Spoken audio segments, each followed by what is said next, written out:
And you know, I went yesterday to a speech by David Mao, who's a lawyer in Shanghai, and he talked about the Hoku deal. The Hoku deal, where a Chinese company invested $100 million into our public company, Hoku Scientific, in order to assist Hoku in its Idaho factory for photovoltaic cells. Right. And I guess the interesting irony there is that there's a Chinese company supporting an American company that's manufacturing something when the Chinese were already manufacturing that. This is becoming global, and we might be able to get investment from China. We might be able to get that kind of support. They're coming our way, you know, Cynthia. We have to keep our eye on that. Well, and there's certainly, the Chinese were there, present, and were they? At the conference, and they were presenting. So China is, as a nation, is aware of the power of ocean energy, of wave energy. Well, that's the scary part. You know, you go to Europe, you go to Uppsala. Uppsala. Right. And you find, you know, and then you go to Asia and you find everybody is so exquisitely aware of this. They see it as critical in their plan going forward. They're putting money and time and energy into it. They're training their people about it. We're not doing that. No. And for us, it's going to be survival. We'd better get on the bandwagon, and soon. If Ted Peck of DBED, the energy head of Department of Business and Economic Development, is watching this show, Ted, we need a marine energy roadmap. And I would hope that DBED would get to work and put that together. There's a lot of there are many resources out there that DBED could tap. A lot of it is just putting the things together, but we need that roadmap. Hawaii, the ocean state, and the ocean is the secret. It's the most incredible resource. Right. We have to take advantage of it in every way. Well, and Jay, as you're talking though, the money is the key thing too, because we could have a roadmap. We certainly have the people here, the shipyard that could do the fabrication. We can certainly encourage and bring in the bright minds, bring them back home, and say, you want to come back home, we've got something great for you to work on. Right. But we have to have the funding. Right.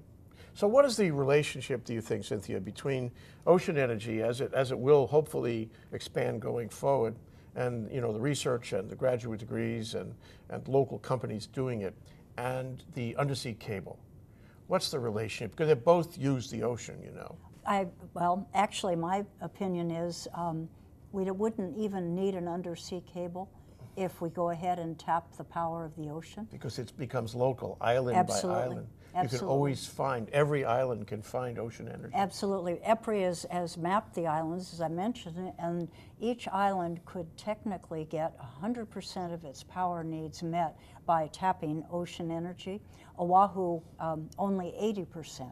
But please, I mean, if we have 80% that we've tapped for the island of Oahu, we're fine. Sure. So the money that would be put into doing an undersea cable could instead be directed and focused on getting the wave energy systems going. There are some that are commercial already. There are others that are nearing that phase, but they need more testing. And it's sort of like, I guess, when you look at wind. I mean, wind took a while to get going and to get to the commercial phase. Wave energy won't take as long because there's a much more critical need in today's world, and the technology is there. Bottom line, though, is that people in the jurisdiction where this is happening have to be convinced. Right. They have to be excited.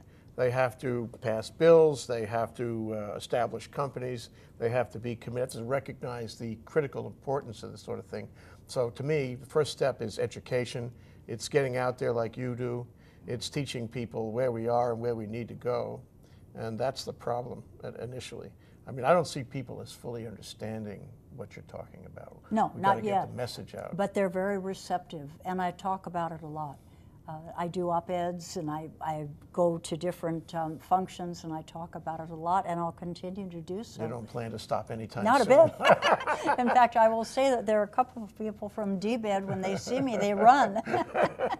But that's what you have to do. That's what absolutely. We all have to focus on it. And another thing, the Public Utilities Commission just issued a decision and order for feed-in tariffs, which helps renewable energy companies moving ahead. Yes. They left wave out of it. So do you think I have a few phone calls in to the PUC? I hope you can fix that. I hope That's an so. omission. It is. It's a very foolish one. The idea is to make it easy for an entrepreneur to create a facility that generates renewable energy and sell it to the grid. Absolutely. It should be really easy, because if he has to go through a difficult permitting process, he won't be able to get his investors, and the whole thing stops right there. Well, I would like to put in a very nice comment for Ed Reinhardt of Maui Electric Company.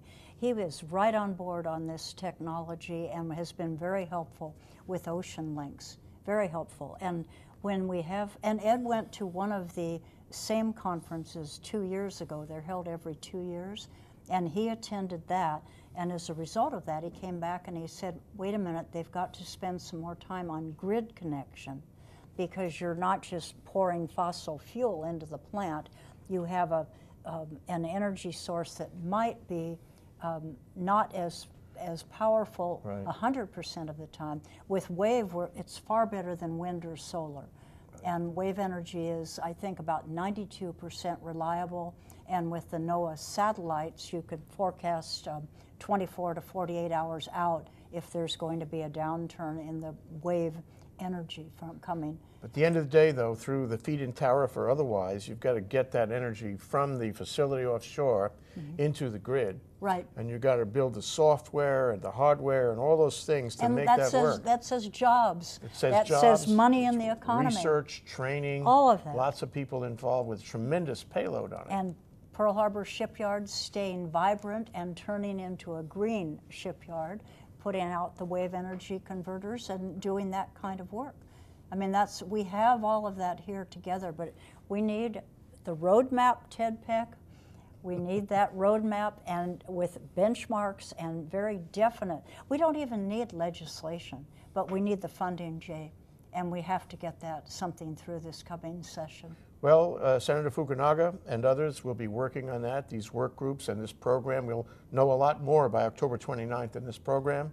And then next session, there'll be a lot of discussion, a lot of input from a lot of people, and hopefully we'll come up with a bill that replaces 221, that is more effective, more appealing, and more of a consensus kind of approach, and that does the job. But the important thing is that everybody has to recognize this is not an option, it's critical. Absolutely. Some people say it's survival for us. Absolutely. I want to thank the public for watching this, and I hope that we have been able to explain about some of the options and opportunities that are out there for Hawaii. And they come right from our ocean. And Jay Fidell, I have just really appreciated having you with me here. I think we can get there, but we have to stay focused.